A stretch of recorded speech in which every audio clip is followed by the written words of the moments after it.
आप सभी शुभचिंतकों को मेरा प्रणाम, नमस्कार, धन्यकार जी।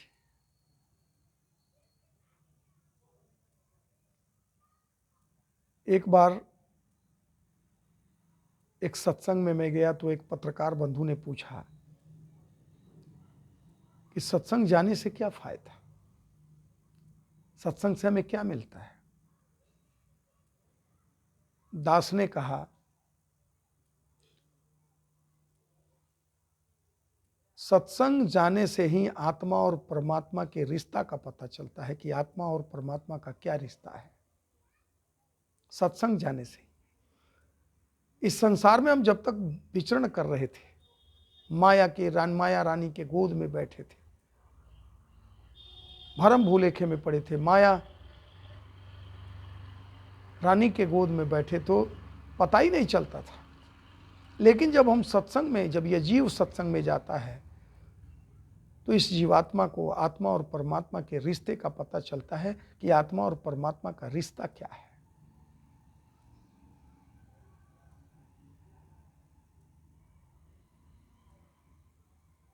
आत्मा,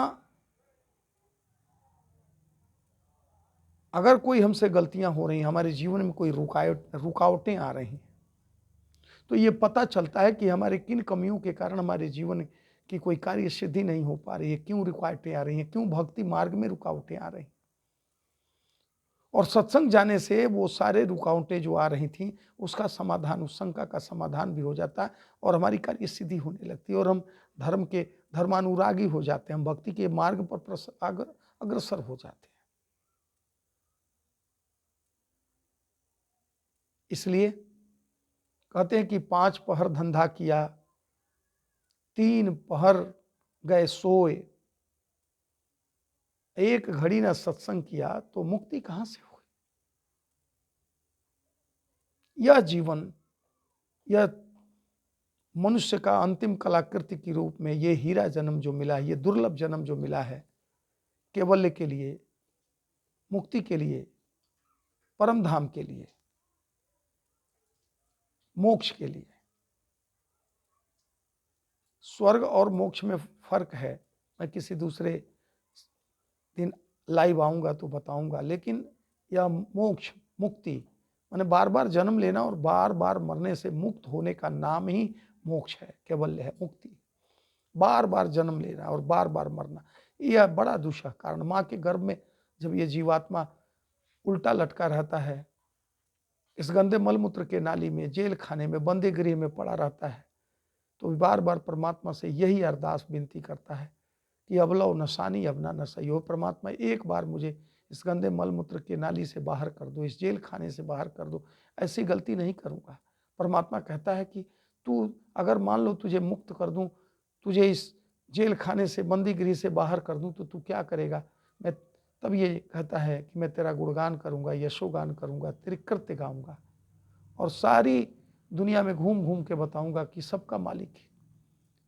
इस उद्देश्य से तो ये जीवन मिला और ये फिर माया रानी के गोद में बैठ करके मौज कर रहा है, बेखबर, आत्मा और परमात्मा के रिश्ता का भी समझ नहीं पा रहा। आत्मा का कल्याण कैसे होगा, आत्मा और परमात्मा के मिलन के ये बेला है, इस मिलन, यह आत्मा और परमात्मा का मिलन भी नहीं करना चाहता, यह समय के सदगुरु के चरणों में जाकर नतमस्तक भी नहीं होना चाहता। इसलिए सत्संग में जब हम जाते हैं तो आत्मा और परमात्मा के रिश्ता का पता चलता है। हमारे भक्ति कार्यों में जो रुकावटें आती हैं, हमारे जीवन में जो रुकावटें आती हैं, वो किस कारण आती हैं, सत्संग में जाने से इसका भी समाधान हो जाता है।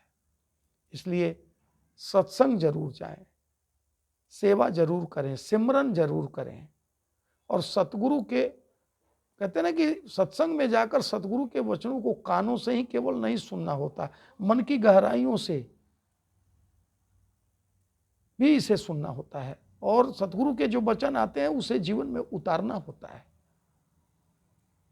तब ये जो हीरा जन्म, दुर्लभ जन्म मिला है, इस जन्म की सार्थकता पूरी हो जाती है। आत्मा रूपी दुल्हन को परमात्मा रूपी पिया मिल जाता है और यह आत्मा मुक्त हो जाती है। आप मुक्त मुक्त करें संसार। समय का सतगुरु इतना सामर्थ्यवान कि यह जो जीव इसके चरण में आ जाता है, उसे ये उस आत्मा को मुक्त कर देता है। सतगुरु इतना सामर्थ्यवान होता है। कैसा लगा ये प्रेरक प्रसंग?